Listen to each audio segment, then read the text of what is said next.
De la même manière qu'une femme, dans son métabolisme, va commencer à vivre des changements, va commencer à vivre des mutations. Sur le plan spirituel également, nous vivons des mutations. Nous vivons en fait des manifestations bizarres. Hein. Comme une femme peut avoir une perte d'envie de manger ceci, mais de nouveaux désirs, de nouvelles envies de boire telle chose, de manger telle autre chose, des choses qu'elle n'avait pas l'habitude de boire ou de manger avant. Finalement, elle a envie de les consommer parce que la grossesse apporte des changements, la grossesse apporte des mutations dans son organisme. De la même manière, sur le plan spirituel aussi, nous avons ces phénomènes-là. Ces phénomènes-là se produisent. Et quand on ne sait pas les comprendre et les interpréter, on peut mal vivre nos périodes de grossesse spirituelle. Et quand je parle de grossesse spirituelle ici, comme je l'ai expliqué la dernière fois, il s'agit ici en fait d'être enceinte d'un projet de Dieu, d'être enceinte d'un bébé miracle, d'être enceinte d'un bébé, d'une bénédiction de Dieu, d'une promesse de Dieu. Et nous avons tous ici reçu une promesse de la part de Dieu. Nous avons tous reçu ici une parole de Dieu à un moment ou à un autre de notre vie. À un moment donné, Dieu nous a parlé, individuellement peut-être, mais aussi à travers peut-être des frères ou des sœurs, à travers les serviteurs de Dieu. Et nous sommes tous ici, autant que nous le sommes, enceintes de quelque chose, d'une parole de Dieu. Et je vous ai expliqué, je vous explique encore ce soir, que en fait, la parole en elle-même est une semence. La parole de Dieu est une semence, hein, ou un ensemble de semences. Lorsqu'elle est plantée en nous, cette semence-là, elle va produire un fruit. Et ce fruit-là sera en rapport avec la nature de la parole qu'on a reçue, de la semence qu'on a reçue. Si par exemple tu es malade, Dieu va planter en toi une semence de guérison. Il va te donner une parole de guérison dans le but de te guérir. Il leur a envoyé sa parole et sa parole est guérie. Ça peut être une guérison intérieure, ça peut être une guérison physique, corporelle, mais dans tous les cas, Dieu t'envoie sa parole à travers un frère, à travers une sœur, à travers vraiment une partenaire de prière, un partenaire de prière, à travers un serviteur de Dieu. Tu es en train de traverser des moments difficiles, des temps d'épreuve, mais Dieu t'apporte une parole, une semence qui correspond à la nature de l'épreuve que tu traverses. C'est une semence. Et cette semence, donc, c'est une parole qui vient en toi. Elle ensemence ton esprit. Elle est plantée dans ton esprit. Maintenant, elle doit être arrosée par la prière. Elle doit être arrosée par les temps d'adoration. Parce que lorsque nous sommes dans la prière, en fait, nous activons la rosée de l'Hermon. La rosée de l'Hermon, c'est le Saint-Esprit qui descend sur les montagnes de Sion, selon qu'il est écrit que, oh, il est agréable, il est doux pour des frères de demeurer ensemble. Hein, parce que c'est comme l'huile qui est répandue sur la tête d'Aaron descend sur sa barbe, sur le long de ses vêtements, sur le long de son corps. C'est comme la rosée de l'Hermon qui descend sur les montagnes de Sion. Donc, la parole de Dieu ici nous enseigne sur le Saint-Esprit et la parole de Dieu nous parle du Saint-Esprit comme étant la rosée de l'Hermon. Il y en a un qui plante, c'est celui qui a porté la parole. Qui a planté la parole dans ton cœur, ton pasteur, par exemple, bien un serviteur de Dieu, ou encore un frère, une sœur, ou même parfois toi-même, pendant tes temps de prière, tes temps de méditation de la parole, temps pour moi, tes temps de, oui, même de prière, tu as reçu une parole de la part de Dieu, tes temps de méditation de la parole, tes temps vraiment de lecture de la parole, vraiment, voilà, tu as planté une semence dans ton cœur. Cette semence, c'est la parole que tu as reçue. Elle t'a parlé par rapport à ce que tu traverses. Maintenant, après avoir planté, il y en a un qui plante, il y a un autre qui arrose. C'est le Saint-Esprit, la rosée de l'Hermon qui vient pour arroser. Et ce Saint-Esprit-là, quand il va arroser comment? Il va arroser lorsque tu es dans la présence de Dieu, lorsque tu vas à la rencontre du Saint-Esprit dans la présence de Dieu. Et là où, quand tu vas où il se trouve le Saint-Esprit dans la présence de Dieu, eh bien, les eaux vives du Saint-Esprit viennent vraiment arroser la semence que tu as plantée en toi ou que ton pasteur ou qu'un serviteur de Dieu a plantée en toi. Maintenant, c'est Dieu qui va faire croître. Et donc, lorsque, par exemple, il s'agit d'une semence que tu as reçue, par exemple, sur une situation de maladie, etc., et tout, la semence que tu as reçue est en rapport avec ce que tu traverses. La semence que tu as reçue, en fait, a la nature ou est de la nature de l'épreuve que tu traverses. Et donc, si c'est la maladie, Dieu va t'envoyer une parole de guérison. Donc, c'est une semence de guérison qui va être plantée en toi. C'est une semence de vie qui va être plantée en toi pour t'apporter la pleine santé divine.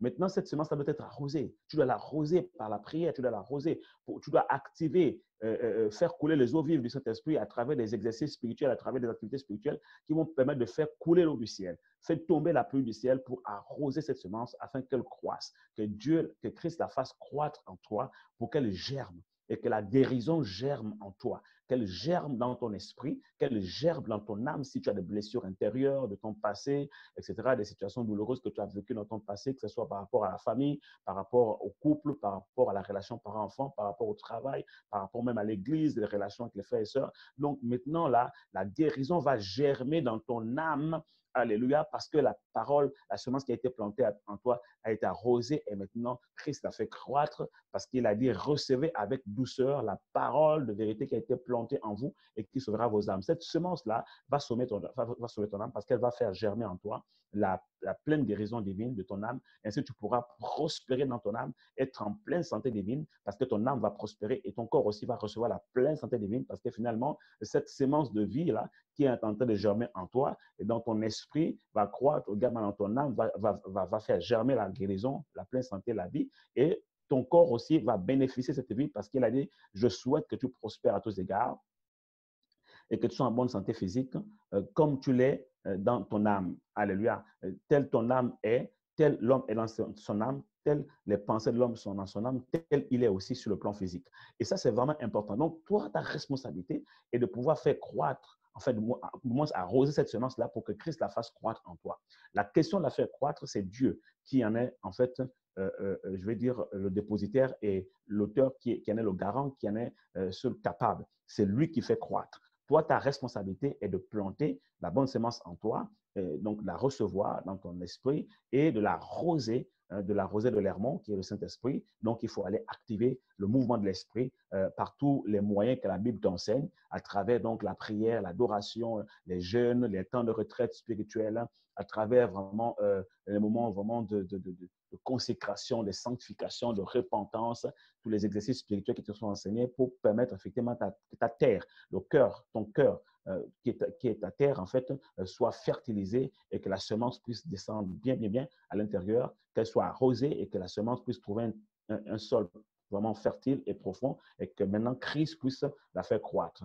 Que tu dormes, que tu veilles ou que tu dormes, elle croîtra, c'est parce que c'est Christ qui l'a fait croître, ce n'est pas toi qui l'a fait croître. Et tu seras juste surprise de voir que les choses commencent à germer en toi, vraiment, là où, par exemple, tu avais des douleurs, où ton cœur te faisait assez facilement mal, pour prendre, par exemple, le cas de douleurs intérieures, des choses qui te blessaient facilement ne te blessent plus, des choses qui te frustraient facilement ne te frustrent plus. Quand quelqu'un avait un comportement bizarre vis-à-vis de toi, finalement, avant, tu pouvais facilement aller en live dans tous les sens, tu t'énervais facilement, tu te frustrais facilement et tu te surprends tout d'un coup maintenant avec une sorte de calme, de maîtrise de soi. Ça veut dire que Christ est en train de faire croître, il est en train de faire germer la semence qui a été plantée en toi. Donc, ta responsabilité est d'aller chercher la bonne semence pendant cette période-là, d'aller chercher la bonne semence qui correspond à ce que tu vis, qui correspond à ce que tu traverses. Et lorsque cette semence est bien plantée en toi et qu'elle trouve un sol vraiment fertile parce que tu l'as fertilisé, parce que tu as mis des engrais, parce que tu as labouré ce sol à travers la prière, à travers la parole, à travers vraiment tout ce que j'ai dit au départ, eh bien, tu as arrosé, tu as laissé la rosée de l'amour arroser le Saint-Esprit, eh bien, Christ va facilement faire croître. Parce que la loi de la germination, donc qui fait croître la plante, ne relève que du domaine de la capacité de Dieu. C'est Dieu celui qui est capable de faire croître la semence. Alléluia. C'est Dieu celui qui est capable de la faire croître. Donc, c'est important de comprendre que notre responsabilité, c'est simplement de planter la semence, de préparer le sol, de le labourer, de le rendre fertile et d'aller vraiment activer le mouvement de l'esprit, donc la rosée de l'Hermon, à travers tous les exercices spirituels que j'ai vraiment énumérés au départ, pour que l'eau coule, pour que la pluie tombe du ciel, la rosée de l'Hermon arrose le sol, la semence. Et Christ, lui, il fera croître. C'est ainsi qu'on peut se surprendre nous-mêmes avec des transformations dans notre vie, des changements intérieurs, extérieurs. On est étonné de voir comment notre vie change, mais c'est Christ qui fait croître.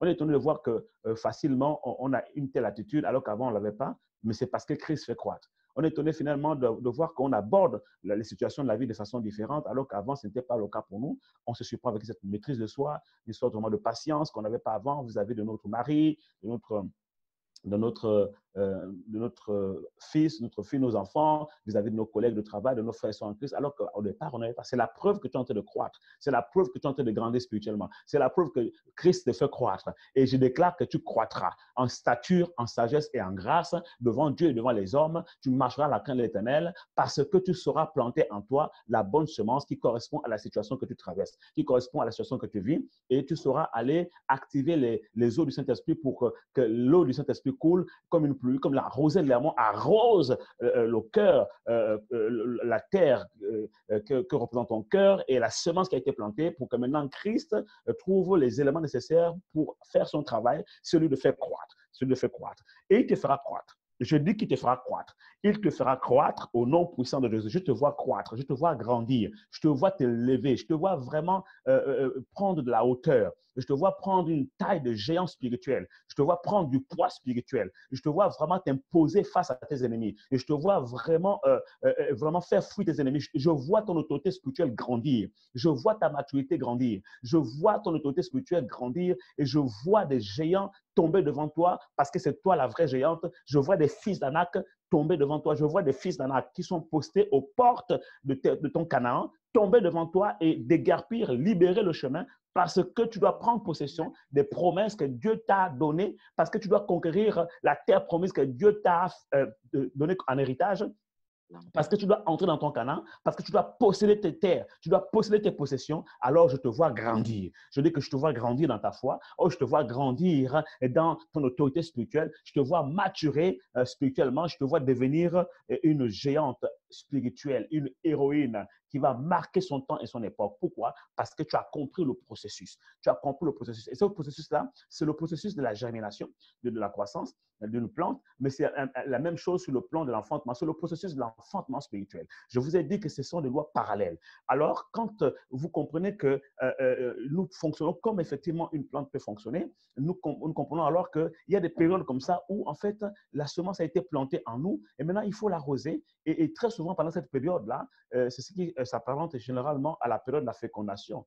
Notre esprit a été fécondé et nous sommes donc, en fait, porteurs d'une semence ou porteuse d'une semence en nous qui, en fait, est comparée à un bébé. Ça devient, en fait, un bébé bénédiction, un bébé miracle, un bébé projet. En fait, nous sommes enceintes des promesses de Dieu. Nous sommes enceintes des semences de vie qui ont été plantées en nous. Nous sommes enceintes, en fait, de plusieurs bébés miracles, bébés bénédictions en rapport avec les différents domaines de nos vies où nous sommes peut-être éprouvés. Et très souvent, comme une femme qui est enceinte, nous pouvons passer par une période de malaise, une manifestation de malaise.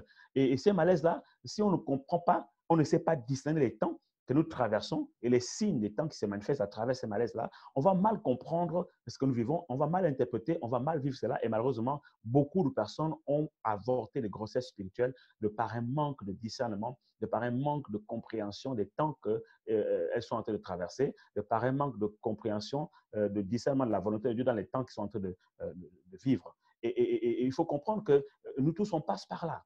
Et on a parfois des périodes où on a comme un blues comme ça qui arrive, on a comme, en fait, comme une femme justement qui ne comprend pas ce qui se passe dans son métabolisme, dans son organisme. C'est-à-dire qu'en fait, il y a des mutations dans son corps, il y a des hormones en fait qui sont en train de se balader dans son corps, qui sont désorganisées. Il y a un dysfonctionnement hormonal, mais lié à la grossesse en fait. Mais c'est un dysfonctionnement hormonal qui est tout à fait logique et normal du fait de la grossesse.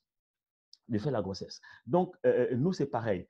Donc, la femme va manifester des envies bizarres, parfois des humeurs bizarres. Une femme qui était tranquille, pas du tout colérique, elle devient facilement irritable. Son mari ne la comprend plus. Et si son mari n'a pas vraiment pris le temps de se préparer, parce que pour devenir père, mère, il faut prendre le temps de se préparer et de se renseigner, de s'informer à ce sujet-là, pour ne pas être surpris de ce qui va arriver plus tard. Que tu te poses pas la question, mais pourquoi ma femme est bizarre comme ça? Qu'est-ce qui se passe? Il y a comme un rejet de ma personne, il y a comme c'est comme si en fait même ma voix l'énerve. Non, en fait, ce sont des mutations hormonales dans son corps qui se produisent et elle-même ne comprend pas ce qui se passe. Donc, c'est normal. C'est la période de grossesse spirituelle. Et parfois, nous sommes comme ça. Lorsque nous sommes dans cette période de conception, en fait, et on va dire de grossesse spirituelle, en fait, il y a des choses bizarres qui peuvent nous arriver, qu'on n'arrive pas à comprendre, qu'on n'arrive pas à expliquer. Mais si on ne comprend pas, si on ne discerne pas, en fait, on va passer à côté. On va enfanter, on peut être enfanté de façon prématurée, on peut faire des fausses couches. Okay? Et beaucoup de personnes comme ça, en fait, ont quitté leurs églises, ont quitté leur conjoint, leur foyer, ont divorcé. Il y a eu des problèmes parce qu'elles n'ont pas su discerner, en fait, les périodes, les temps qu'elles étaient en train de vivre. La Bible déclare que nous devons savoir discerner les temps et les signes des temps. Hein. Nous devons savoir discerner les temps et les saisons. Et quand on ne sait pas discerner les temps et les saisons, et surtout quand on ne sait pas discerner la volonté de Dieu dans les temps et les saisons que nous traversons, il peut arriver comme ça que nous puissions prendre des décisions insensées. La décision, par exemple, de quitter la ville, de quitter l'église, de quitter son foyer conjugal, sur un coup d'humeur, on ne s'entend plus, on ne se comprend plus, on va se retirer, on va s'isoler dans des attitudes, des comportements à ne plus vraiment satisfaire l'un et l'autre. La communication est coupée, mais pour des petites choses, mais vraiment des détails qui n'ont rien à voir. Alors qu'à temps normal, c'est des choses que tu vivais facilement ou bien aisément. Mais comme tu es en train de traverser une période de grossesse, tu ne sais pas que tu es en train de traverser une période de grossesse. Tu ne sais pas que tu es enceinte de quelque chose. Tu es enceinte d'un projet divin. Tu es enceinte des desseins de Dieu en faveur de ton mari, en faveur de tes enfants, en faveur de ta famille ou en faveur de ton église. Voilà pourquoi tu as ces malaises-là. Et beaucoup de femmes ne comprennent pas cela. Beaucoup de chrétiens aussi ne comprennent pas cela. Très souvent, lorsque tu pries pour quelqu'un, tu vas passer par des périodes. Parce que quand tu pries, par exemple, pour ton mari, en fait, tu es en train de prier pour l'enfantement, par exemple, de sa conversion. Tu pries pour l'enfantement, de la conversion de ton fils, de ta fille, de ton mari ou bien d'une personne. Tu vas te rendre compte que finalement, il y a des choses qui vont se produire qui sont bizarres. Hein? C'est comme si la situation se compliquait de plus en plus. C'est comme si, en fait, les choses devenaient de mal en pire, allaient de mal en pire. Mais ce n'est pas possible, ça va te décourager. Non, ne te décourage pas. C'est parce que justement, tu es en train de souffrir des douleurs de l'enfantement. En fait, tu es en grossesse. Tu es en grossesse. Ce sont des contractions. Et parfois, les contractions viennent de façon prématurée. Ce n'est même pas encore la période d'enfantement. Il y en a qui commencent à avoir les contractions à partir même de 4-5 mois de grossesse. Tu commences à avoir des contractions bizarres, surtout les grossesses difficiles. Et parfois, il y a des destinées comme ça pour les enfanter, des destinées difficiles à enfanter, surtout les destinées de grands hommes de Dieu, un enfant qui doit être appelé à être un grand homme de Dieu, un mari qui va être appelé à être un grand homme de Dieu, à prêcher. Le monde des ténèbres ne va pas le laisser aussi facilement partir. Hein. Les griffes de puissance des ténèbres vont essayer de le retenir. Mais toi, quand tu pries pour la personne, tu dois prendre conscience que le combat n'est pas facile. Et il peut arriver que tu commences à sentir des trucs bizarres, des oppressions, des attaques, ton sommeil est perturbé, des apparitions nocturnes. Il ne faut pas te dire que, mais attends, qu'est-ce qui se passe là vraiment? Non, non, non, non, non, c'est pas normal. Et des humeurs bizarres peuvent arriver, exactement comme une femme qui est enceinte. Le même phénomène va se produire sur le plan spirituel. Les humeurs bizarres. Des fois, tu vas commencer à dire non, non, c'est trop là. Franchement, si c'est comme ça, franchement, je pense que c'est mieux qu'on arrête, on va divorcer, c'est terminé. Ou bien on arrête, ou bien je quitte cette église. En rapport avec ce que tu es en train de vivre, tu vas avoir des humeurs bizarres. Mais il faut que tu te rappelles que, en fait, le prophète, Dieu t'a parlé à travers le prophète, il m'a dit que quand c'est comme ça, ce sont des signes manifestes de malaise d'une grossesse. Ce sont des signes manifestes, en fait, d'un état vraiment de métabolisme ou de dysfonctionnement de ton métabolisme dans ton organisme. Donc, les hormones, voilà. Les hormones spirituelles sont en train d'aller dans tous les sens. Alléluia. Les hormones spirituelles sont en train d'aller dans tous les sens dans ton corps spirituel, mais tu dois tenir ferme. Alléluia. Tu ne dois pas renoncer parce que tu as un objectif, c'est l'enfantement de cet enfant-là. C'est l'enfantement de ce bébé-là. C'est l'enfantement de ce, oh my God, de cette grossesse-là. Tu dois l'enfanter. Oh my God. Alléluia. Donc, il y aura des malaises, des humeurs bizarres, il y aura des goûts étranges qui vont disparaître, qui vont apparaître, d'autres qui vont disparaître, d'autres vont apparaître. C'est comme ça. Hein? C'est comme ça. Dis que c'est comme ça. Voilà, c'est comme ça. Dieu a fait les choses comme ça. Alléluia. Et il faut accepter ça comme ça. Il faut comprendre ce que tu es en train de vivre simplement pour mieux le vivre et pour mieux l'accepter. Et quand tu comprends mieux, alors tu vas mieux orienter tes prières. Tu sauras comment mieux orienter tes prières. Tu sauras comment mieux prier pour la personne, comment mieux prier pour ton pasteur, comment mieux prier pour ton église, comment mieux prier pour ta famille, comment mieux prier pour tes parents, comment mieux prier pour ton patron, comment mieux prier pour tes collègues, comment mieux prier pour ton entreprise, parce que tu comprends ce qui se passe. Quelqu'un ici acclame le Seigneur. Alléluia. Et maintenant que tu as compris ce qui se passe, alors qu'est-ce que tu vas faire? Tu vas maintenant demander à Dieu quelle attitude avoir. Et la Bible déclare qu'en fait, par moment, il manque de force. C'est-à-dire qu'on a parlé, par exemple, des manifestations de malaise, etc. Et tout ça, c'était un fait, okay? Des humeurs bizarres. Mais parfois aussi, il peut maintenant arriver, surtout quand on est à terme. Surtout quand on est à terme. Okay? Et même certains, j'ai remarqué, il y a des grossesses qui sont tellement difficiles que la femme commence à perdre des forces, même dès le 5e, le 6e mois. Elle commence à, et surtout les grossesses de jumeaux, de triplés, même dès le 3e mois, tu commences à être fatigué. Et parfois, il y a des grossesses qui te font apparaître des trucs bizarres, des pieds qui s'enflent, Parfois, c'est vraiment, tu as l'impression que ton corps, ça ne va plus, tu perds des forces, tu fais des anémies, d'autres même vont faire des diabètes gestationnels, d'autres vont faire des, des, des, des malaises, vont sentir des étouffements, tu vas mal dormir. Tout ça, c'est normal. C'est normal pour une personne qui est en grossesse. C'est normal et en fonction de la taille de la grossesse, en fonction des enjeux qu'il y a autour de la grossesse, en fonction vraiment justement de la qualité de la grossesse, parce qu'il y a des fois des grossesses qui ont 2 ou 3 enfants à l'intérieur. Tu vas vivre des choses dans ton métabolisme et c'est tout à fait normal, dans ton organisme, dans ton corps. Et sur le plan spirituel, c'est pareil. Et tu vas commencer même à perdre. Tu vas perdre le sommeil, d'autres vont perdre l'envie de prier, vont perdre l'envie de lire la parole de Dieu. Ne te dis pas, mais qu'est-ce qui m'arrive? C'est normal. Dis à quelqu'un que c'est normal. C'est normal. Il faut que tu intègres le fait que c'est normal. Si tu n'intègres pas que le fait que c'est normal, tu vas mal vivre la chose. Hein? Ah oui, il y en a qui m'ont dit, mais vraiment, je n'ai plus le temps de prier, je n'ai plus le temps de lire la Bible, je n'ai plus le temps de… Mais c'est normal, tu ne peux plus avoir la même vie de prière qu'avant. Tu ne peux plus avoir le même rythme qu'avant. Tu n'es plus normal là où tu es là, en fait. Tu es une femme enceinte. Donc, tu ne peux pas avoir une vie normale. Donc, ce qui t'arrive est normal. En fait, c'est logique. Acclame le Seigneur. Alléluia. Acclame le Seigneur. Et tu dois savoir que Dieu aussi va s'adapter à ta situation. En fait, si par exemple, avant, tu avais besoin de jeûner, de prier, machin, tout, mais maintenant que tu es enceinte et ta grossesse est même difficile, les médecins te disent qu'il faut manger ceci, des aliments qui ont du fer, des vitamines, ça et tout. Toi, tu vas jeûner, ma soeur, tu es en train de vouloir tuer les enfants qui sont dans ton ventre et te mettre toi-même en situation de difficulté, en danger. Parce qu'on te dit, il faut manger. Il faut manger. Mais toi, tu vas aller jeûner. Tu vois? Et beaucoup de gens sont comme ça. En fait, quand tu traverses certaines situations, sur le plan spirituel, tu vas avoir des changements comme ça.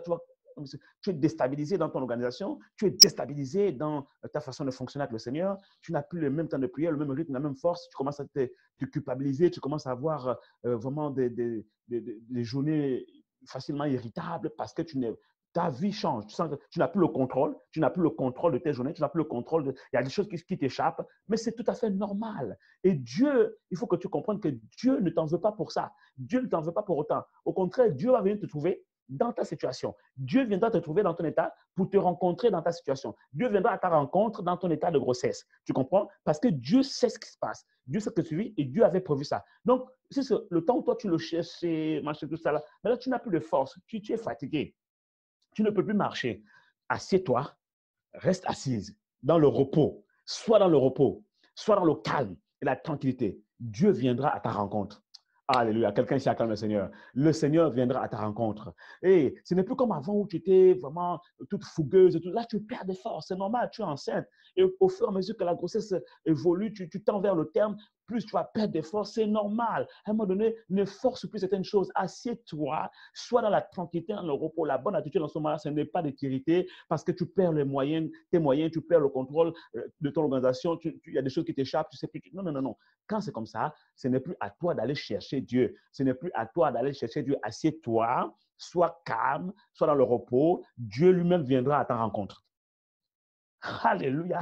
Dieu lui-même viendra à ta rencontre et en ce moment, ce n'est plus à toi de combattre. Au nom de Jésus, mais tu n'as plus la force de crier au nom de Jésus. Tu n'as plus la force. Maintenant, c'est Dieu qui combattra pour toi. Et il dit, garde le silence. Maintenant, c'est moi qui combattra pour toi. Dans ce temps-là, il faut garder le silence. Maintenant, il faut que ton attitude change. Il faut qu'en fait, ta foi change d'attitude. Il faut que ta foi change d'attitude et d'altitude. Parce que ce n'est plus la foi fougueuse, la foi, au nom de Jésus, quand tu priais à 3 heures du matin, là, tu étais encore toute fougueuse là et tout. Non, tu ne peux plus être fougueuse là. Là, ce n'est plus la prière fougueuse. Là, c'est la prière calme. C'est la prière sereine. C'est la prière confiante. C'est la prière dans le repos de l'Éternel. Parce que tu es fatigué, tu n'as même plus la force d'ouvrir la bouche. C'est la prière d'adoration. C'est la prière de contemplation. C'est la prière d'abandon total et de dépendance totale à Dieu. C'est la prière d'abandon total et de consécration à Dieu. C'est la prière où tu dis, Seigneur, vraiment, je m'abandonne à toi. Je m'abandonne à toi. Jésus. Jésus. Là, tu t'abandonnes à lui entièrement. Parce que ton état actuel, en fait, a changé. Ton état a changé. Donc, ton état actuel oblige que tu changes aussi d'attitude, que tu changes de stratégie de prière, que tu changes de niveau de confiance en Dieu, que tu changes de niveau, en fait, que tu changes de façon de combattre. Alléluia. Ce n'est plus par tes forces, parce que tu as perdu tes forces là, c'est fini. Maintenant, tu t'abandonnes à Dieu. Et c'est d'ailleurs là que le Seigneur va dire, et c'est là qu'on doit comprendre, quand la Bible déclare que quand tu es faible, c'est alors que tu es fort. Quand tu es faible, c'est alors que tu es fort. Et que la puissance de Dieu s'accomplit dans ta faiblesse. Qu'est-ce que ça veut dire? Ça veut dire qu'en fait, quand tu es faible comme ça, en fait, tu, tu ne comptes plus sur toi, en fait. Tu ne comptes plus sur toi-même. Tu es dans un état où, en fait, tu perds tes moyens. Tu deviens vulnérable. Et là, tu dis, Seigneur, il n'y a que toi. Il n'y a que toi, Seigneur. Il n'y a que toi. Il n'y a que toi, Seigneur. Il n'y a que toi. Là, tu abandonnes ta vie entière au Seigneur. En fait, ce sont des périodes où on apprend à céder le contrôle de notre vie à Dieu. Parce que quand on est toute fougueuse là, tout fougueux là, en fait, on croit que, en fait, c'est pas notre propre force. On croit que c'est nos capacités. Voilà, on se sent tellement forte. Oui, tu vois, on a le contrôle de nos vies. Mais là, Dieu permet ces périodes-là. Les périodes d'épreuve là, c'est des périodes de grossesse spirituelle où tu es vraiment fatigué là. C'est là que tu réalises que non, tu ne peux rien sans lui. Et il a dit, vous ne pouvez rien faire sans moi. C'est là que tu te rends compte que tu as perdu tes moyens, tu as besoin de lui. C'est là que tu réalises plus que jamais auparavant que tu as besoin de Dieu. Et comme une biche soupire après des courants d'eau, ton âme au-dedans de toi soupire après Dieu. Il n'y a plus la force de crier, il n'y a plus la force de lever les mains, il n'y a plus la force de te mettre à genoux peut-être. Tu es complètement fatigué. Tu t'allonges par terre. C'est là que certaines personnes dans la Bible, on vous dit qu'ils étaient allongés par terre. Allongés par terre. Parce qu'ils n'ont même plus la force de se tenir à genoux. Ils n'ont plus la force de se tenir debout. Ils n'ont plus la force de se tenir à genoux. Ils n'ont plus la force de lever les mains. Donc, qu'est-ce qu'ils font? C'est proxénéo. Hein? Donc, prosterner.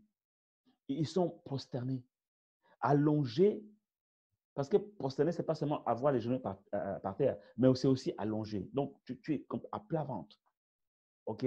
Face contre terre.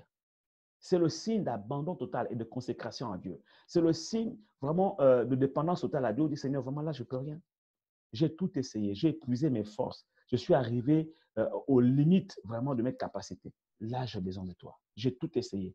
J'ai besoin de toi. Et quand Dieu voit ça, il dit, voilà, c'est dans ta faiblesse que va se manifester ma force, que va se manifester ma puissance. Dans ta faiblesse-là, Jésus-Christ viendra te trouver dans ta faiblesse-là. Dieu viendra à ta rencontre là, dans ton état de faiblesse.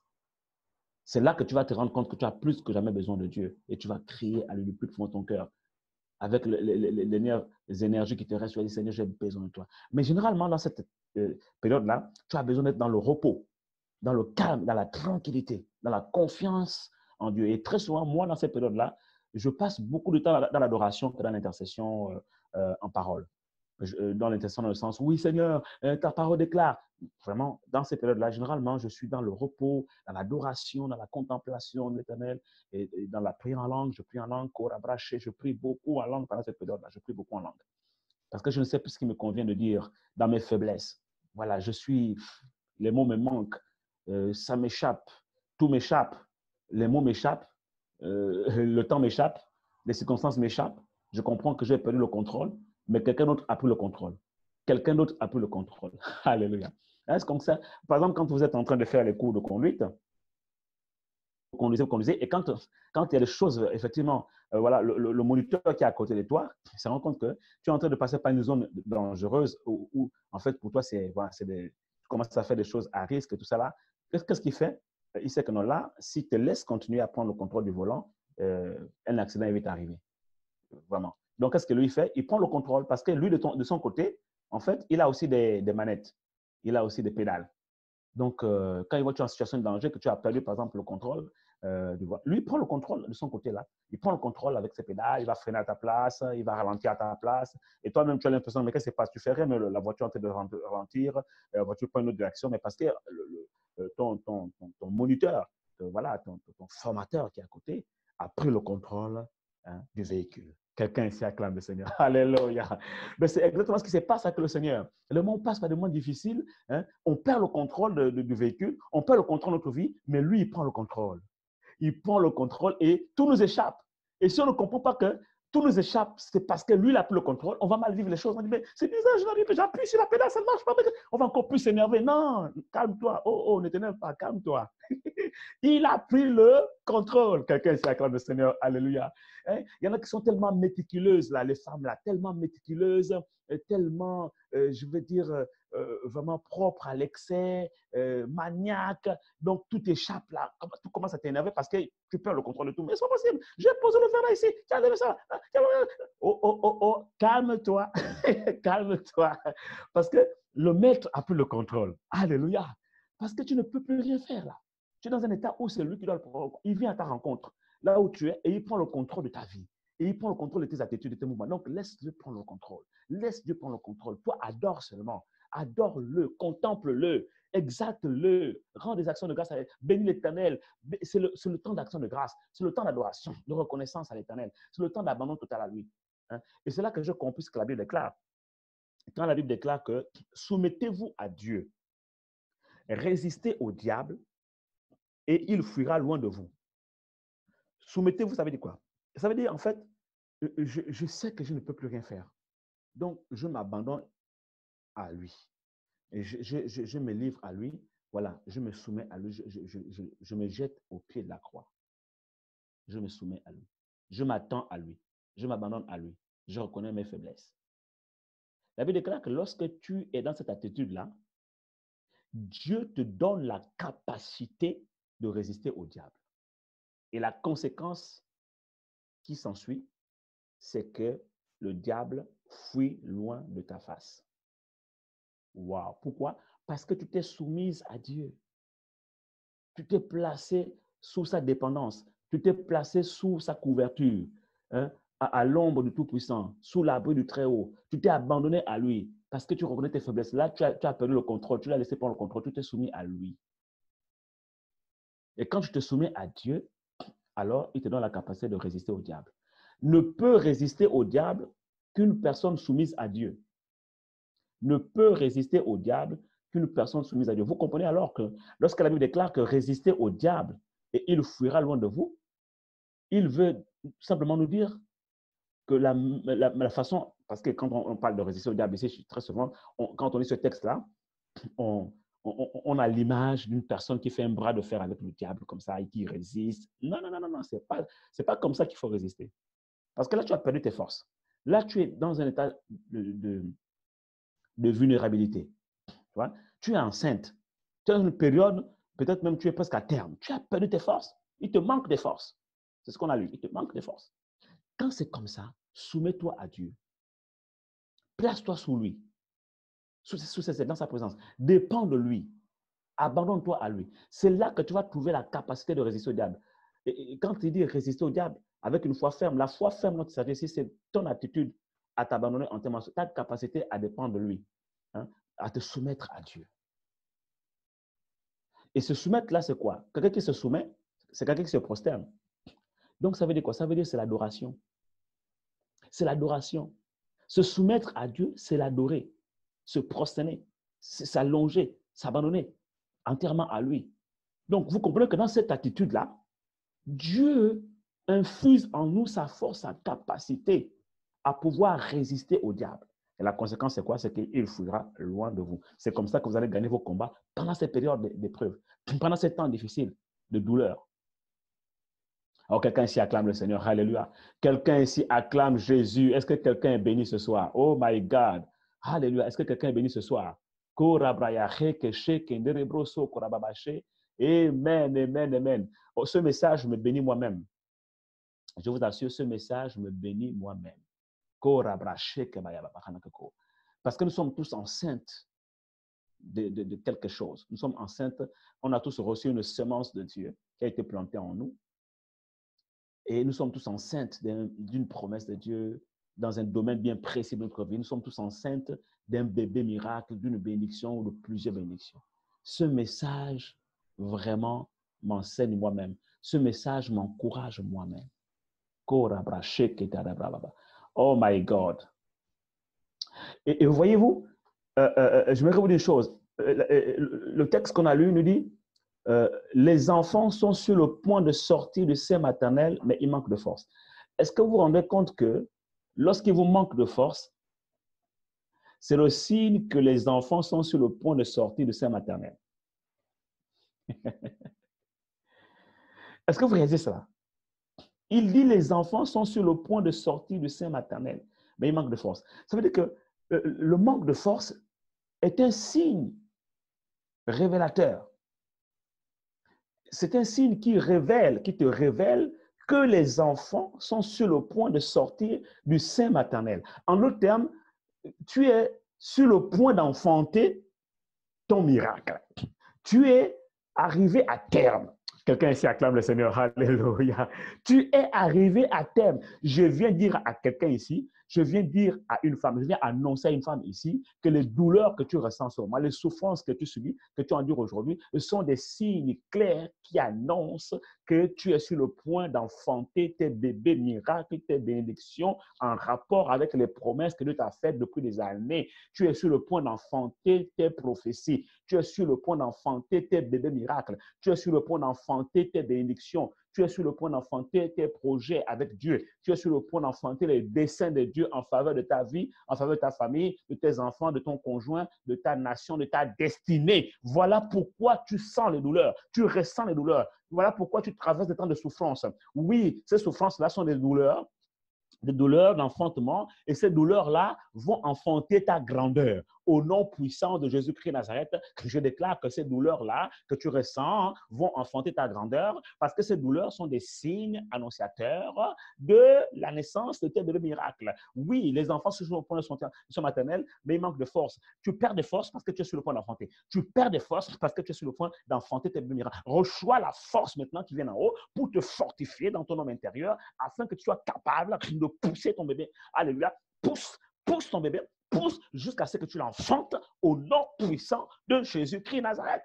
Parce que tu es à terme maintenant, tu es sur le point d'enfanter. N'abandonne pas. Ce n'est pas le moment d'abandonner. Tu as traversé premier mois, deuxième mois, troisième mois, cinquième mois, sixième mois, huitième mois, et tu es au neuvième mois. C'est là que tu vas abandonner. Non, non, non, non, non. C'est surtout pas le moment d'abandonner. C'est le moment, au contraire, de chercher encore plus de force, de la puiser dans la présence de Dieu, en te soumettant à Dieu, afin qu'il te donne la capacité, sa force. Là où tu es faible, là, crie à Dieu dans le sens où reconnais tes faiblesses, et que lui maintenant, il te dise, oui, ma fille, j'ai entendu ton cri. Dans tes faiblesses, alors ma force s'accomplit, ma puissance se manifeste. Et tu vas tout d'un coup te surprendre avec une force surnaturelle, comme si tu avais injecté une péridurale. Alléluia. Une péridurale spirituelle, où maintenant, tout d'un coup, tu as la force de pousser l'enfant, et puis l'enfant sort. Peut-être ce sont des jumeaux, des triplés, des quadruplés, des quintuplés. Que ton bébé miracle sorte au nom de Jésus, au temps marqué par Dieu, que tes bébés bénédictions sortent au temps marqué par Dieu. Et je déclare que malgré tout ce que tu traverses comme souffrance, comme douleur, comme difficulté, comme oppression, tu arriveras à terme au nom puissant de Jésus, et tu enfanteras tes bébés miracles. Tu enfanteras tes bénédictions. Et aucun enfant ne sera avorté. Aucune grossesse n'avortera au nom puissant de Jésus. Je viens chasser tout esprit d'avortement spirituel loin de ta vie, loin de ton foyer, loin de ta famille. Au nom puissant de Jésus, je viens chasser tout esprit d'avortement et de non-accomplissement. Au nom puissant de Jésus-Christ Nazareth. Ce qui a été planté en toi, la semence de vie, cette parole, des promesses, des prophéties, tu enfanteras ces grossesses. Tu es presque à terme. Voilà pourquoi tu sens que les forces te quittent. Tu sens qu'il te manque de force. C'est parce que tu es sur le point d'enfanter. Quelqu'un ici acclame le Seigneur. Alléluia. Donne gloire à Dieu parce que ce sont des signes qui ne trompent pas. Ce sont des signes annonciateurs de l'enfantement de ton bébé miracle. Et beaucoup de personnes comme ça, malheureusement, se trompent. Beaucoup de personnes, malheureusement, ne comprennent pas ce qu'elles traversent et elles vivent mal ces périodes-là. Alors que ce sont des périodes vraiment où on doit apprendre beaucoup. On doit beaucoup apprendre de Dieu. Moi, je vis des femmes qui sont habituées maintenant à enfanter. Bon, quand on est premier pas, très souvent, ce n'est pas facile. Mais très souvent, quand voilà, tu es en face d'une femme qui a de l'expérience, elle sait déjà. Elle peut anticiper même. Elle peut anticiper sur ce qui va lui arriver parce qu'elle a déjà de l'expérience. Elle peut anticiper sur beaucoup de choses. Elle peut prendre le vent. Et c'est ce qui se passe. Quand on a maintenant une certaine maturité spirituelle, on peut anticiper sur certaines choses dans les épreuves. On peut déjà prendre l'avance par rapport à nos ennemis. Voilà. Et on sait déjà parce qu'on a de l'expérience. Mais je déclare que Dieu t'accorde la maturité spirituelle au nom puissant de Dieu pour que tu puisses même anticiper sur certaines choses, certaines attitudes à avoir, voilà, vis-à-vis des épreuves que tu traverses, afin que tu puisses bien vivre ces périodes-là. C'est là que la Bible déclare que maintenant, tu pourras considérer comme un sujet de joie complète les diverses épreuves auxquelles tu es confronté. Il y a des femmes aujourd'hui, moi j'ai écouté le témoignage d'une sœur qui, elle a eu un premier enfant et puis un deuxième enfant est arrivé juste un an après et un autre troisième enfant est arrivé un an après. Elle était contente d'avoir les 3 enfants alors que normalement les douleurs du premier enfant, les périodes de grossesse difficiles devaient peut-être la décourager, allez, normalement la décourager, mais comme elle avait appris de la première grossesse, comme elle avait déjà une expérience, alors elle a mieux vécu la deuxième grossesse. Elle était encore plus joyeuse d'avoir la troisième grossesse. Pourquoi? Parce qu'elle a bien vécu la première grossesse, ou du moins elle a appris de l'expérience de la première grossesse.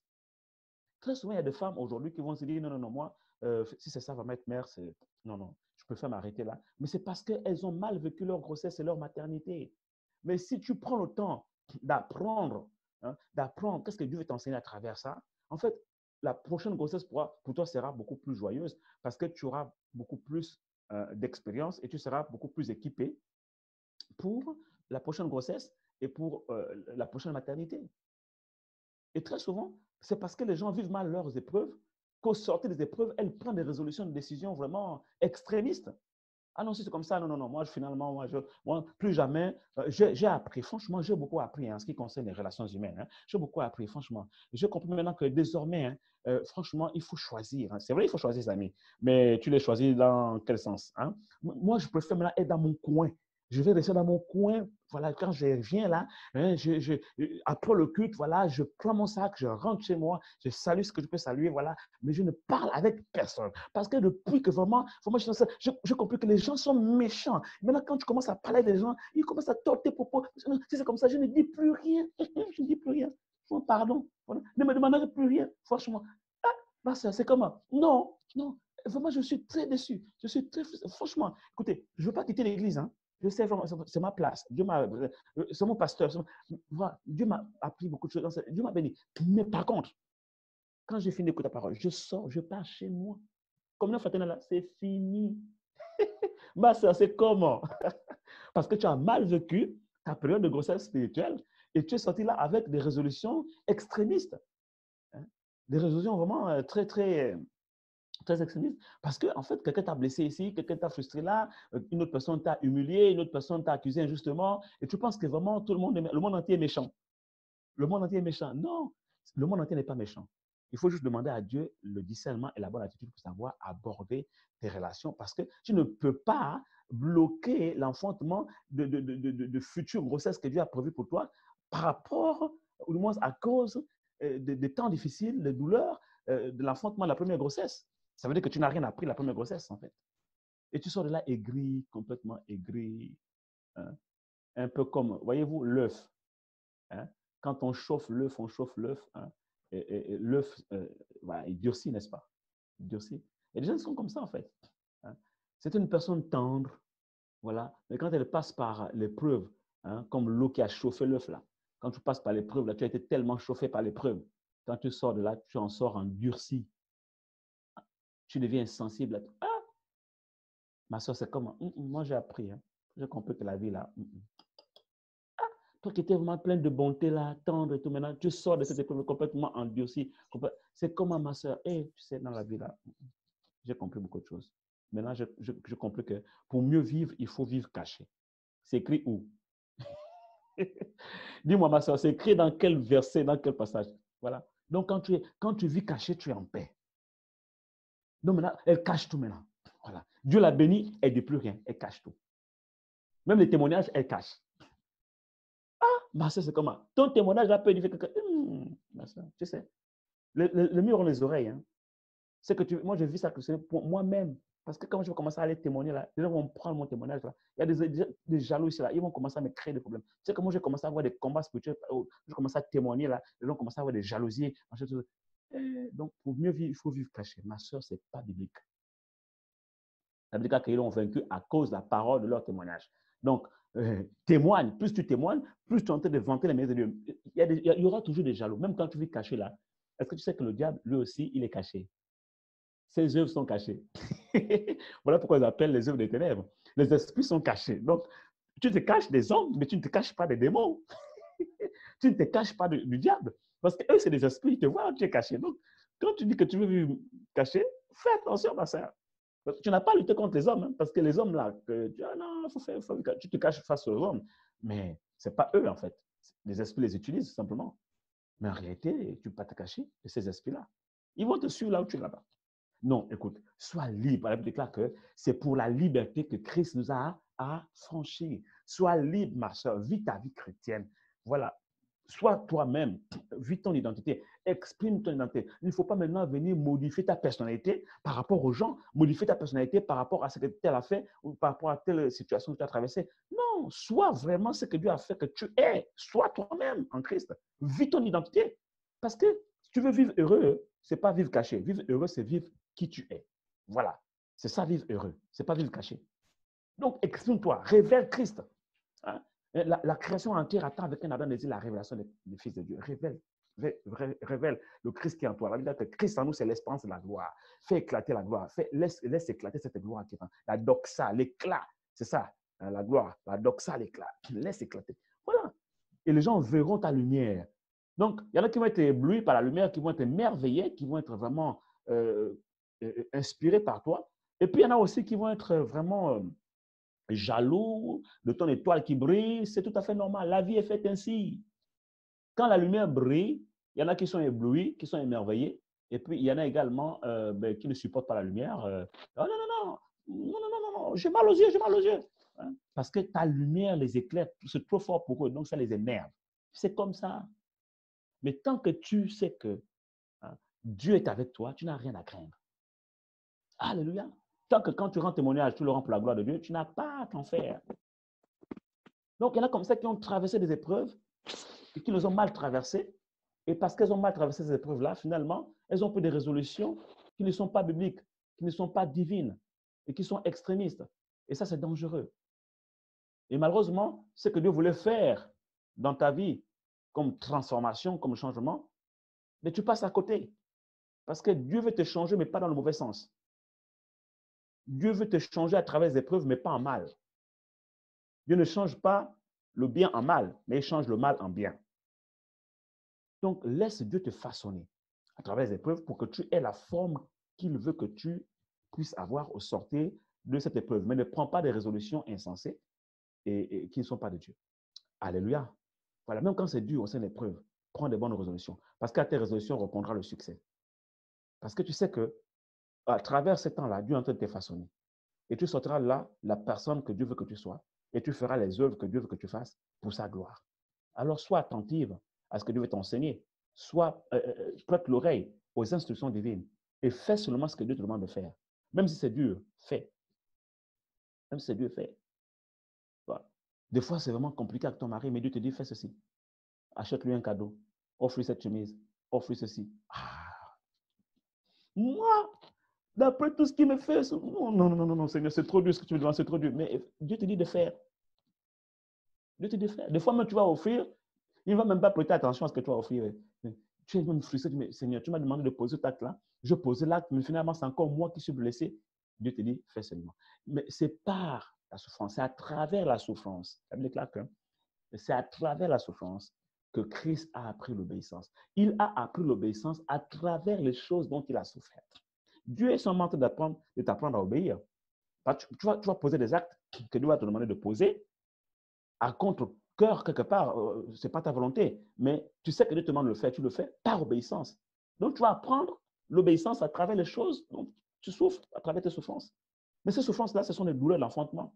Jusqu'à quand Dieu maintenant permettra, quand le temps va arriver, le terme va arriver, tu seras au terme de la grossesse va arriver à son terme, alors viendront maintenant les temps d'enfantement. Dieu t'accordera la force de pousser ton enfant et ça va être l'enfantement de ta destinée, de la conversion de ton mari, de la transformation de celui-ci, de la conversion de tes enfants, du changement de leur comportement. Je ne sais pas ce que tu portes comme grossesse spirituelle, ça va être l'enfantement de ton travail, l'enfantement de la prospérité de ton entreprise, le fleurissement de tes affaires, l'enfantement de ta guérison divine, guérison intérieure comme émotionnelle, comme physique, peut-être l'enfantement de ton emploi, l'enfantement du salut de ta famille, l'enfantement des projets de Dieu que tu portes dans ton sein, l'enfantement de la destinée de ta nation. Alléluia. Quelqu'un ici acclame le Seigneur. Oh my God. Alléluia. Les enfants sont sur le point de sortir du sein maternel, mais il manque de force. Il manque de force. Mais ces forces-là, tu les reçois ce soir au nom puissant de Jésus-Christ Nazareth. Ces forces-là, tu les reçois ce soir au nom puissant de Jésus. Ces forces-là, Dieu te les donne parce que tu es arrivé vraiment au bout du rouleau. Tu es arrivé vraiment dans les limites complètes, vraiment les limites complètes de tes capacités. Et c'est là que Dieu prend le relais. Dans tes faiblesses, alors Dieu manifeste sa force et sa puissance au nom puissant de Jésus. Alors que tu es en train de souffrir, sache que ces souffrances-là sont des signes annonciateurs de l'enfantement. Tu es à terme et tu es sur le point d'enfanter. Je déclare que tu vas enfanter ce projet au nom puissant de Jésus. Tu vas enfanter cette grâce au nom puissant de Jésus. Tu vas enfanter ce miracle au nom puissant de Jésus. Tu enfanteras cette promesse que Dieu t'a faite au nom puissant de Jésus. Je vois plusieurs prophéties que tu as reçues de la part de Dieu dans tes temps personnels et à travers la bouche de plusieurs serviteurs de Dieu. Et ces prophéties, jusqu'à présent, ne se sont peut-être pas encore accomplies. J'annonce que les souffrances que tu es en train de vivre en ce moment sont des signes, indicateurs et annonciateurs du temps d'enfantement de ces prophéties. Au nom puissant de Jésus-Christ Nazareth, tu es à terme, tu es sur le point d'enfanter et tu enfanteras. Au nom de Jésus, tu enfanteras. Tu enfanteras les desseins de Dieu. Sois fortifié. Tu enfanteras. Lève tes mains là où tu es. Je vais prier pour toi. Je déclare au nom puissant de Jésus que la force d'en haut t'infuse. La force d'en haut te remplit. La force d'en haut, elle vient d'en haut. Et le mot force là signifie également onction. Donc, il te manque de force, hein, mais Dieu te oint de son onction maintenant. Reçois l'onction du Saint-Esprit. L'onction pour l'enfantement. Il y a une onction pour l'enfantement. Tu reçois maintenant cette onction. Au nom puissant de Jésus. Je prophétise que tu es oint ce soir pour enfanter tes destins. Tu es oint ce soir pour enfanter tes projets. Tu es oint ce soir pour enfanter ta destinée. Tu es oint ce soir pour enfanter les bébés miracles que tu as dans ton sein. Tu es oint ce soir. L'onction qui descend sur toi ce soir, c'est pour te rendre capable, t'accorder la capacité, la force d'enfanter tes bébés miracles, d'enfanter les projets de Dieu qui sont dans tes entrailles, d'enfanter les bébés bénédictions que tu portes, d'enfanter les desseins de Dieu en faveur de ta vie, de ta famille, en faveur de ton mari, en faveur de tes enfants, en faveur de ton église, en faveur de ta nation. Au nom puissant de Jésus, il te ceint de force. Reçois l'onction qui vient d'en haut. Il te oint, il te oint. Il te oint. Et quand Dieu te oint, son onction te rend intouchable. Non seulement son onction te rend forte, alléluia, et t'accorde donc des capacités surnaturelles, mais son onction te rend intouchable. C'est pourquoi il a dit, ne touchez pas à mes oints. Ne touchez pas à mes oints. Même le diable ne peut plus te toucher. Aucun démon ne peut plus te toucher. Aucun sorcier ne peut plus te toucher. Une femme ointe est intouchable. Je déclare, une femme ointe est intouchable. Ni par le diable, ni par les démons, ni par les sorciers. Cette femme ne peut être touchée. Au nom de Jésus, reçois l'onction qui vient en haut. Sois fortifié. Alléluia. Sois fortifié. Sois fortifié. Sois fortifié dans ton homme intérieur. Sois fortifié dans ta foi. Sois fortifié dans ton amour pour le Seigneur. Sois fortifié dans ta consécration. Sois fortifié dans ta maturité. Sois fortifié dans ton autorité spirituelle. Sois fortifié au nom puissant de Jésus de Nazareth. Oh,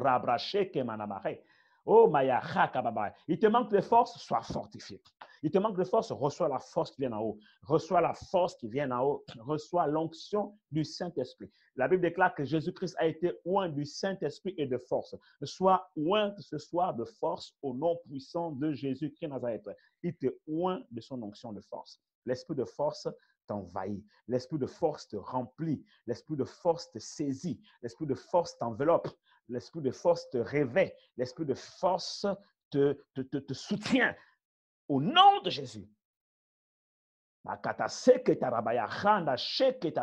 Et ta vie prend une nouvelle trajectoire ce soir. Les gens ne vont plus te reconnaître. Je vois un shift. Je te vois shifter. Oh my God. Je te vois shifter. Je te vois shifter. J'entends un shift. Quelqu'un va vivre un shift après cette prédication. Quelqu'un va vivre un shift. Une femme ici va vivre un shift, un basculement. un basculement de sa vie. Ta vie va basculer, va prendre une nouvelle trajectoire. Je le déclare au nom puissant de Jésus. Ta vie ne sera plus jamais la même. Et les gens seront étonnés de voir les changements qui vont s'opérer dans ta vie. Ils seront étonnés de voir comment Dieu va littéralement changer ta vie. Ils seront étonnés de voir. Oh my God, je vois la grâce de Dieu descendre sur toi. Des choses incroyables arrivent en ta faveur. Des choses incroyables. J'entends dans mon esprit, la gloire de Dieu va éclater dans ta vie. Et la gloire de Dieu va se manifester là où les temps des difficultés ont couvert ta vie de ténèbres. Alléluia. Je vois des temps futurs arriver avec des miracles extraordinaires en faveur de ta vie. Et j'entends dans mon esprit, si les temps d'autrefois ont couvert ta vie de honte et d'opprobre, de ténèbres, les temps futurs te couvriront de lumière et de gloire. De lumière et de gloire, un éclat, la doxa sur ta vie. Tu vas briller. Tu vas briller. Là où on t'a humilié, Dieu va te faire briller afin que ceux qui t'ont humilié voient ta lumière et qu'ils soient éblouis. Oh my God. Dieu parle d'une femme ici, là où on t'a humilié, là où tu as subi des injustices, c'est même là où Dieu va t'élever, il va te glorifier, il va faire éclater ta gloire, la gloire de Dieu dans ta vie, pour que ceux qui t'ont humilié voient la lumière, l'éclat de ta gloire, la doxa qui est sur ta vie. Oh my God, ce qui est à l'intérieur de toi, Christ en nous, l'espérance de la gloire, la doxa qui est à l'intérieur de toi, elle va sortir et va éclairer tout le monde, même ceux qui t'ont persécuté, même ceux qui t'ont humilié. Oh my God, je vois shine, shine, shine. Tu vas briller au sortir de cette humiliation. Tu vas tellement briller, la gloire de Dieu sera tellement sur toi, ton visage, tu vas tellement briller que les gens seront éblouis. Même tes détracteurs seront éblouis, ils seront étonnés. Oh my God, Dieu est sur le point de faire quelque chose qui va vraiment susciter l'étonnement. Dieu est en train de parler à une femme ici. Il est sur le point de faire quelque chose dans ta vie qui va susciter l'étonnement. Quelque chose d'éblouissant, quelque chose de glorieux, quelque chose de puissant qui va susciter l'étonnement. Même tes détracteurs, tes moqueurs vont être étonnés. Et c'est elle là. Oui, ils vont plus te reconnaître. Il y aura une telle gloire sur ta vie. La gloire de Dieu vient sur toi. Il dit, lève-toi, sois éclairé, car ta lumière arrive et la gloire de l'Éternel s'élève sur toi. Femme de destinée, femme multidimensionnelle, lève-toi, relève la tête, arrête de pleurer, essuie tes larmes, lève-toi, sois éclairé, car ta lumière arrive et la gloire de l'Éternel s'élève sur toi. Parce que les temps futurs te couvriront de gloire. Ta vie ne sera plus jamais la même. Tu passes à un autre niveau. Tu vas shifter, tu vas basculer, ta vie va basculer. Tu vas passer de moins à plus. Oh my God, tu vas passer de moins à plus. Quelque chose va se passer. Dieu va retourner ta vie comme un retour de crêpe. Tu vas passer, my God, tu vas passer à un autre niveau. Ta foi passe à un autre niveau. My God, ta maturité spirituelle passe à un autre niveau. Ton niveau de consécration change de niveau, de dimension. La grâce de Dieu est en train de couler sur ta vie. Ta vie est en train d'être ensemencée par la parole la parole créatrice, la parole prophétique qui vient créer de nouvelles choses dans ta vie. Ta vie, je la vois être façonnée. Dieu façonne ta vie. Dieu donne une nouvelle forme à ta vie. Je vois que Dieu est en train de prendre ta vie comme le potier est en train de travailler la pâte. Il est en train de travailler la pâte. Il est en train de donner une forme à la pâte. Et c'est pour ça que tu passes par comme le creuset. Tu passes par comme la vallée, comme les temps d'épreuve, comme ça. Comme tu es en train de passer à la moulinette. Parce que le divin potier est en train de donner une nouvelle forme à ta vie. Quelqu'un ici acclame le Seigneur. My God. Quelqu'un ici acclame le Seigneur. Amen. Alléluia, c'est lui le divin potier. Et laisse-le faire, laisse-le prendre le contrôle. Laisse qu'il fasse ce qu'il veut. Et abandonne-toi simplement à lui. Laisse qu'il fasse ce qu'il veut. Et tu seras seulement étonné de la forme que tu vas revêtir au sortir de ce creuset, au sortir de cette vallée, au sortir de ce désert. La forme que tu vas avoir. Et cette forme-là va révéler la gloire de Dieu, la doxa qui est en toi. Et les gens seront étonnés. Ils vont dire, hey, c'est elle là, c'est elle, Marika, c'est elle, Marika. C'est elle, Linda, c'est elle, Aya, c'est elle, Carmen, c'est elle, Virginie, c'est elle là, c'est elle, Rosa. Est-ce que c'est elle, Josina? Je ne la reconnais plus. Je la reconnais plus. Même dans sa façon de parler, elle a pris de l'assurance. Elle a pris vraiment une certaine allure de grande dame. Ce n'est pas juste une allure, ce n'est pas juste une impression, c'est véritablement une grande dame. Oh my God! Tu devras pouvoir maintenant compter avec elle sur cette terre, dans cette société, parce que maintenant Dieu a changé son statut. Quelqu'un ici acclame le Seigneur. My God, les gens vont plus te reconnaître. Ta façon de parler va changer. Ta façon de marcher va changer. Ta façon de marcher va comme la démarche d'une jeune lionne qui va marcher avec assurance. Le lion marche avec assurance. Et ils vont plus te reconnaître. Tu vas marcher avec assurance, avec classe, avec élégance, parce que tu sais qui tu es. Tu sais qui tu es en Christ Jésus. Et tu sais où tu vas. Tu sais comment Dieu t'a façonné et tu sais où il t'amène. Tu connais les projets qu'il a formés sur toi, des projets de paix et non de malheur, afin de te donner un avenir et de l'espérance. Donc, tu vas marcher avec assurance. Tu n'auras plus à craindre qui que ce soit, ni quoi que ce soit. Tu n'auras plus à craindre la flèche qui vole en plein jour, ni la peste qui frappe en plein midi, ni la terreur qui frappe en pleine nuit. Que 1000 tombent à ton côté et 10 000 à ta gauche, tu ne seras point atteinte parce que tu marches avec assurance. Tu sais en qui tu as cru. Tu sais qui tu es et tu sais où tu vas. Quelqu'un ici acclame le Seigneur. Alléluia. Oui, je te vois changer littéralement. Dieu change littéralement ta vie. Je vois la gloire, la doxa qui est en toi éclater. Je vois la lumière briller, shine. Ta vie va être shine. Dans les jours qui vont suivre, elle va être shine. Dans les semaines qui vont suivre, elle va être shine. Dans les mois qui vont suivre, ta vie va être shine. Elle va briller, elle va briller, elle va briller. Et c'est pourquoi il te dit, ma fille, lève-toi, essuie tes larmes maintenant. Tu as assez pleuré, essuie tes larmes maintenant. Lève-toi, relève la tête, sois éclairé. Car voici ta lumière arrive et la gloire de l'Éternel s'élève sur toi. Si les temps d'autrefois ont couvert ta vie de honte et de propre, les temps futurs te couvriront de gloire. Ta gloire arrive. Réjouis-toi, femme. Toi qui n'enfantais pas, réjouis-toi, toi qui étais stérile, car tes enfants seront plus nombreux que les enfants de la femme qui a allaité avant toi, qui a enfanté avant toi. Parce que maintenant, les enfants qui arrivent sont nombreux, alors il te dit, élargis l'espace de ta tente, change ta façon de penser, change ta vision, ta perception de la vie, élargis l'espace de ta tente. Je vois une extension de ta pensée, une extension de ta foi, un élargissement de ton raisonnement. Dieu change ta perception. Il a dit, parce que mon serviteur Caleb a été animé d'un esprit nouveau, d'une autre façon de penser, d'une autre mentalité, je lui ai donné de posséder Canaan à lui et à sa postérité. C'est ton héritage parce que tu vas avoir une autre extension de ta pensée, une nouvelle dimension d'extension de ta foi et un élargissement de ta perception, de la vision en Christ. Ta vie ne sera plus la même. Alléluia, tu vas élargir l'espace d'attente, tu vas étendre tes cordages. Alors, Dieu te donne de voir les choses différemment et ce que tu vois, il te le donne. Il a dit, lève tes yeux et regarde. Là où tu es, même si c'est dans la vallée, là où tu es, lève tes yeux et regarde. Tout ce que tu vois, je te le donne. Et Dieu va te donner tout ce que tu auras à voir, à percevoir, parce que ta vision sera grande.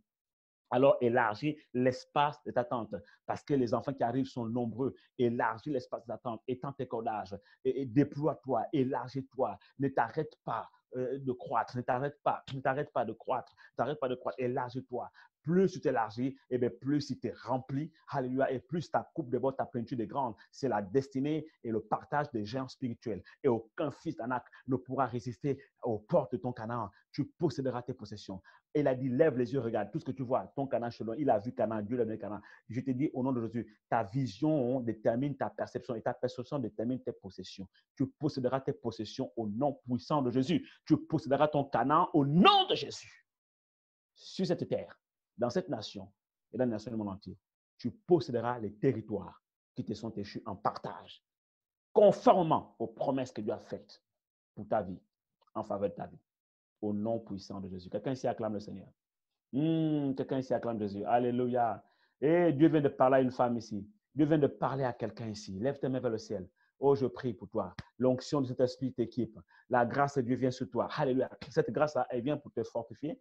Alléluia, te donner les capacités surnaturelles de pouvoir maintenant pousser, parce que tu es à terme, tu vas enfanter. Il n'y aura pas d'avortement spirituel. Au nom puissant de Jésus, il n'y aura aucun avortement spirituel. C'est le temps de l'enfantement, c'est la saison de l'enfantement. Les enfants sont sur le point de sortir sur le maternel. Ils vont sortir. Les enfants sont sur le point de sortir du sein maternel. Ils vont sortir. Ils vont sortir. Ils vont bien sortir. Alléluia. Reçois la grâce pour l'enfantement au nom puissant de Jésus. Enfante, reçois la grâce pour enfanter au nom puissant de Jésus. Et au sortir de ce programme, beaucoup vont faire des témoignages. Parmi vous, beaucoup vont faire des témoignages d'enfantement. Beaucoup vont faire des témoignages d'enfantement spirituel. Il y en a qui vont venir témoigner ici que j'ai enfanté ceci, j'ai enfanté cela. Tel projet, j'ai enfanté tel miracle, telle bénédiction, j'ai enfanté telle situation, j'ai enfanté alors que c'est difficile parce que Dieu ce soir vous a communiqué des clés, vous a communiqué vraiment des paroles de vie, vous a communiqué des semences qui ont été plantées en vous maintenant. Ces semences vont germer et vous allez porter du fruit. Un grain en donnera 10, 10, 30, 30, 70 et 70, 100. Je vois des multiplications au centuple, des multiplications de grâce, de faveur divine, des multiplications d'abondance et de provisions surnaturelles abondantes dans vos vies, des multiplications. Vos greniers seront remplis. Alléluia. Vos greniers seront remplis. Alléluia. Je vois vos maisons être remplies d'abondance. Je vois certains d'entre vous ici sortir d'ici avec une onction de grâce particulière qui va les propulser vraiment dans l'accomplissement des projets, mais vraiment qui dépassent l'entendement humain. Mais parce que c'est Dieu qui est là dedans. Parce que Dieu est dans l'affaire. Parce que Dieu est dans l'affaire, tu réussiras. tu accompliras ta destinée. Au nom puissant de Jésus. Et les portes s'ouvriront devant toi parce que la grâce de Dieu sera sur toi. Et il va incliner les cœurs des décideurs en ta faveur. Il va créer lui-même les connexions divines. Il va faire venir vers toi les bonnes personnes avec qui tu as effectivement collaboré. Et les projets que Dieu a pour toi, les desseins de Dieu seront enfantés à travers tes entrailles spirituelles au nom puissant de Jésus. Reste seulement à ton poste. Il a dit, si la prophétie tarde, attends là, reste à ton poste. Elle s'accomplira certainement. Vous savez, de la même manière qu'un homme ne peut venir sur la terre sans passer par le ventre d'une femme, parce que la Bible déclare que tout homme est né d'une femme. De la même manière qu'un homme, un esprit humain ne peut pas quitter le ciel pour venir sur la terre sans passer par le ventre d'une femme, de la même manière, aucune bénédiction spirituelle ne peut quitter le monde des esprits, le monde spirituel, le monde céleste, sans passer par les entrailles de la prière. Notre esprit, ce sont les entrailles de la prière. C'est notre esprit qui va féconder et qui va enfanter ces choses-là. Quelqu'un ici acclame le Seigneur. Alléluia. Alléluia. Voyez-vous? Donc, tenez ferme dans la prière. Je le répète, de la même manière qu'un homme, parce que nous sommes esprits, un esprit, l'esprit d'un homme ne peut pas quitter le ciel pour venir sur la terre sans passer par le ventre d'une femme. Même Jésus lui-même, Dieu, a dû se soumettre à la même loi parce que tout homme est né d'une femme. De la même manière, aucun bébé miracle ne peut partir des lieux célestes, du monde spirituel de Dieu, pour venir à nous sur la terre sans passer par les entrailles de notre esprit, sans passer par les entrailles de la prière. Ces entrailles, c'est notre esprit. C'est à travers notre esprit qu'on va enfanter. C'est pour ça que d'ailleurs, même lorsque Marie reçoit la visite de l'ange Gabriel, elle dit, mais comment pourrais-je enfanter? Et l'ange lui dit, la puissance du Très-Haut te recouvrira de son ombre et un saint enfant naîtra de toi. My God. La puissance du Très-Haut, c'est le Saint-Esprit. Est-ce que vous savez que c'est le Saint-Esprit qui a recouvert le ventre de Marie pour que Marie soit capable d'enfanter Jésus? Je déclare au nom puissant de Jésus que le Saint-Esprit recouvre ton esprit, recouvre tes entrailles spirituelles et t'accorde la capacité d'enfanter tes bébés miracles au nom puissant de Jésus-Christ Nazareth. Et j'aimerais vous faire une révélation encore, une autre révélation. La Bible déclare que l'esprit et l'épouse disent, viens Seigneur. L'esprit et l'épouse disent, viens Seigneur. L'esprit et l'épouse. Bien-aimé, l'esprit est toujours là où il y a l'épouse. Aïe, aïe, aïe, aïe. L'esprit et l'épouse. Bien-aimé, l'esprit est toujours là où il y a l'épouse. L'esprit et l'épouse. L'esprit est toujours uni à l'épouse. L'esprit est toujours attaché à l'épouse. L'esprit est toujours lié à l'épouse. Quelqu'un ici acclame le Seigneur. Alléluia. Il y a une complicité entre l'épouse et l'esprit. Il y a une complicité entre la femme et l'esprit. Il y a une complicité entre toi, femme multidimensionnelle, et le Saint-Esprit. Il y a une complicité entre toi et le Saint-Esprit. L'esprit et l'épouse sont toujours ensemble. L'esprit et l'épouse sont destinés à travailler ensemble. L'esprit et l'épouse sont destinés à collaborer ensemble. Quand l'esprit et l'épouse collaborent ensemble, bien aimé, il y a enfantement. Il y a toujours enfantement. C'est pour cela qu'il a fallu que l'esprit vienne sur Marie et elle déclare que un saint enfant est né d'elle. Elle a dit, comment pourrais-je enfanter? Et l'ange Gabriel a dit, le Saint-Esprit viendra te recouvrir. Alors là, tu seras capable d'enfanter. My God, le Saint-Esprit, la puissance du Très-Haut te recouvrira de son ombre, recouvrira tes entrailles. Le Saint-Esprit recouvrira ta bassesse et un saint enfant naîtra de toi. Donc, ma soeur, ma fille, sache une chose. Il te manque de force. Le Saint-Esprit recouvrira tes entrailles. La puissance du Très-Haut te recouvrira de son ombre. Et cet enfant naîtra. Ce saint enfant naîtra. Cet enfant-là naîtra. Ce bébé miracle naîtra. Ce bébé bénédiction naîtra. Ces projets naîtront. Ta destinée naîtra. Les desseins de Dieu naîtront, seront enfantés par la puissance du Saint-Esprit agissant dans tes entrailles et à travers tes entrailles au nom puissant de Jésus. Et l'esprit et l'épouse disent, viens. Est-ce que vous savez que le Saint-Esprit, c'est l'esprit de l'épouse? Le Saint-Esprit est l'esprit de l'épouse.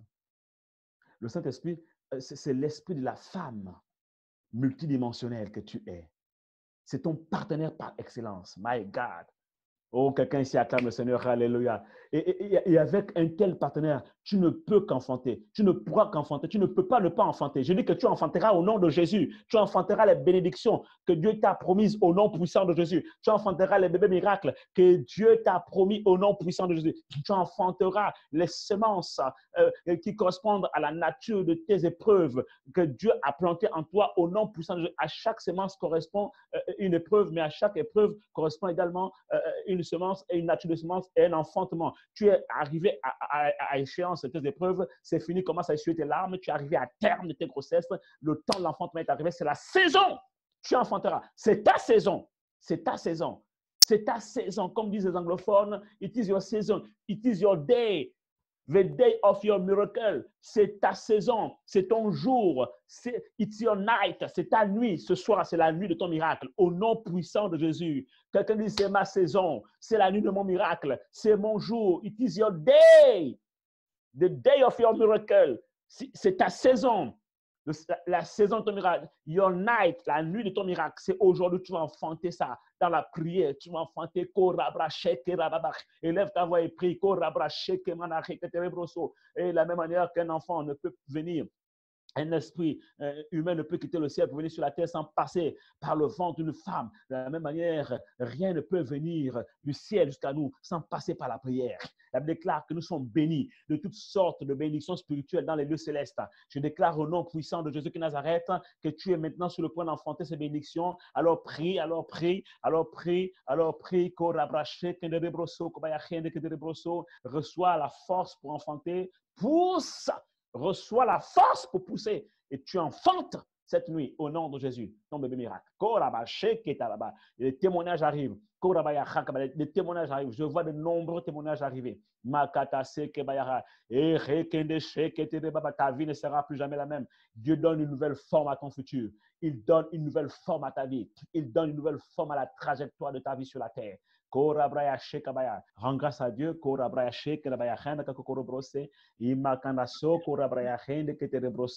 Oh my God. My God. Alléluia. Seigneur, merci pour cette parole. Cette parole est venue comme vraiment un baume dans le cœur de plusieurs femmes ici. Je déclare au nom puissant de Jésus que la vie d'une femme ici qui entend cette parole ne sera plus jamais la même parce que tu changes la forme de sa vie, de sa trajectoire, de sa destinée sur la terre au nom puissant de Jésus de Nazareth. Et que les grossesses spirituelles qui étaient même sur le point d'avorter ou de naître de façon prématurée sont maintenant réajustées, sont maintenant refixées correctement dans leurs entrailles spirituelles jusqu'à terme, afin que ces femmes enfantent comme tu as prévu qu'elles enfantent, au moment où tu as prévu qu'elles enfantent, et qu'elles puissent bien vivre cette période de grossesse, et qu'elles puissent bien vivre ce temps de souffrance, parce que ce sont des souffrances, des douleurs d'enfantement qui annoncent l'arrivée de bébés miracles et bénédictions que tu leur as promis. Au nom puissant de Jésus de Nazareth, nous avons ainsi prié. Amen. Amen. Amen. Acclame le Seigneur. Alléluia.